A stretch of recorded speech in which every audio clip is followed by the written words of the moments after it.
नमस्कार। चलिए सुनते हैं कहानी बंटी की घर वापसी। बंटी अभी अंदर पानी पीने गया ही था कि ढाबे का मालिक सरदार फूल सिंह चिल्ला पड़ा, कहाँ मर गया बंटी? देख नहीं रहा ग्राहकों के आने का टाइम हो रहा है, जल्दी से टेबल पर कपड़ा मार। सुबह 5 बजे से बंटी काम कर रहा था, 1 मिनट की भी फुर्सत नहीं मिल रही थी। दोपहर की गर्मी में अभी उसने सारी टेबल साफ की थी, लेकिन तेज हवा से मिट्टी उड़कर बार बार टेबल पर आ रही थी। बंटी जल्दी से पानी पीकर बाहर आया और कपड़ा लेकर जल्दी से टेबल साफ करने लगा। आज उसने नाश्ता भी नहीं किया था। नाश्ता उसे तभी मिलता था जब ढाबे पर रात को खाना बच जाता था, लेकिन ग्राहक ज्यादा होने के कारण खाना बचा ही नहीं। बंटी का भूख के मारे बुरा हाल था, लेकिन फूल सिंह तो जैसे उसकी जान का दुश्मन था। वो जल्दी जल्दी सफाई कर रहा था। तभी सामने के ऑफिस में लंच का समय हो गया। थोड़ी देर में पूरा ढाबा ग्राहकों से भर गया। बंटी और उसके साथ के दूसरे नौकर भाग भाग कर आर्डर ले रहे थे और सफाई कर रहे थे। इधर सरदार फूल सिंह चिल्ला चिल्ला कर काम करवा रहा था। अपने नौकरों से उसे कोई मतलब नहीं था, उसे बस गले में आ रहे पैसों से मतलब था। बंटी का असली नाम कोई नहीं जानता था, सब उसे छोटू कहकर बुलाते थे। लंच टाइम के बाद भी करीब 4 बजे तक ढाबे पर कोई ना कोई आता रहता था। साफ सफाई के बाद फूल सिंह ने देखा कि थोड़ा खाना बचा है, तो वह बोला, चलो तुम लोग भी जल्दी से खाना खा लो, फिर शाम के खाने की तैयारी करो। और सुन विक्रम, इनमें से किसी को भी पनीर की सब्जी मत देना, रात को इसे ही चला देंगे। विक्रम जो वहां खाना बनाता था वो बोला, मालिक कल की सब्जी है, शाम तक तो खराब हो जाएगी। तब फूल सिंह बोला, अच्छा चल दे दे इन्हें भी थोड़ी सब्जी। बंटी और उसके साथ के लड़के एक टेबल पर बैठकर खाना खाने लगे। ढाबे का मालिक अंदर जाकर सो गया। खाना खाने के बाद बंटी बैठकर अपने पिछले दिनों के बारे में सोचने लगा। बंटी एक गांव में रहता था। उसके माता पिता खेत में मजदूरी करते थे। वह दिन भर अपने साथ के बच्चों के साथ खेलता रहता था। ना कोई चिंता थी, ना कोई फिक्र। गांव में कम में भी गुजारा हो जा रहा था।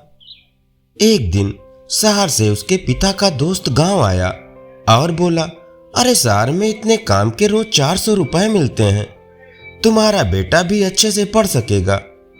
वहां बड़े सरकारी स्कूल में मुफ्त में पढ़ाई होती है, इसके जितने बच्चे इंग्लिश में बात करते हैं। बंटी के भविष्य की चिंता उन्हें गांव से शहर ले आई। एक बिल्डिंग में बंटी के माता पिता काम करने लगे। वहीं पास ही में एक छोटी सी झुग्गी में रहने लगे। बंटी से उसके पिता ने कहा, बस बेटा कुछ दिन की बात है, थोड़े पैसे इकट्ठे हो जाएं, फिर तेरा दाखिला स्कूल में करवा दूंगा। बंटी भी बहुत खुश था। पिता का वह दोस्त रोज घर आता था। शाम को बंटी के पिता उसके साथ जाने लगे। उसने उन्हें शराब पिलाना शुरू कर दिया।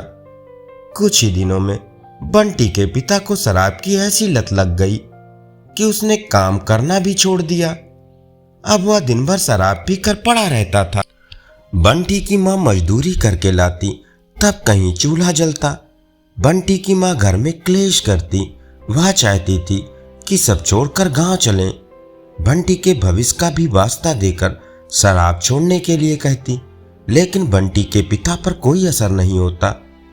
एक दिन बंटी बाहर खेल रहा था, तभी उसने जोर की चीख सुनी।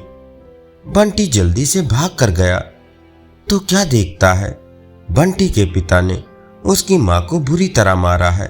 मां बेहोश पड़ी थी।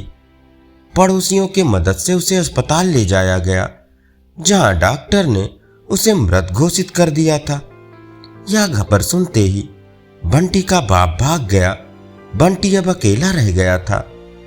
कुछ ही दिनों में पता लगा उसके पिता को पुलिस ने पकड़ लिया। बंटी की झुग्गी पर किसी और ने कब्जा कर लिया।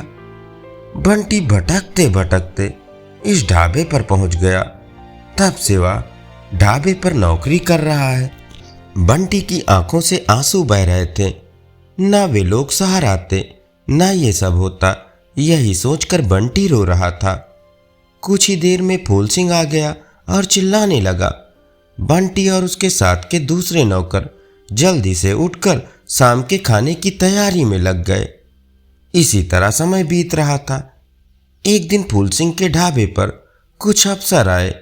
छोटे बच्चे से काम करवाने के कारण उसे पकड़ कर ले गए। साथ में बंटी और उसके साथ के 2 नौकरों को भी पकड़ लिया गया। बंटी से थानेदार ने पूछा, लड़के तेरा गांव कहाँ है? तेरे माँ बाप कहाँ हैं?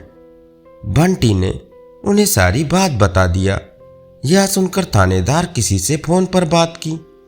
फिर बंटी को एक एनजीओ की मदद से अनाथ आश्रम भेज दिया जाता है। बंटी अब अनाथ आश्रम में रहता है। वहां भी उसे काम करना पड़ता था। इसके साथ बड़े लड़के उसे मारते भी थे। सब सह कर भी बंटी कुछ नहीं बोलता था। बस उसे समय पर खाना मिल जाता था। एक दिन बंटी के अनाथ आश्रम में एक थानेदार आया। उसने बंटी से बात की। वह बंटी को अपने साथ ले गया।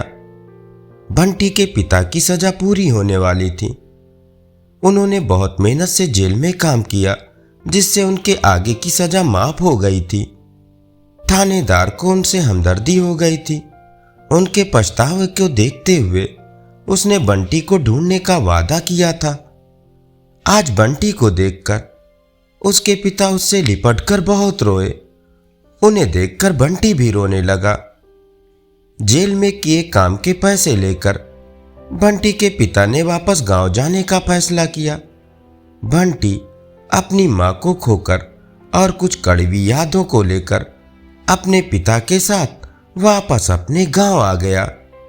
धन्यवाद।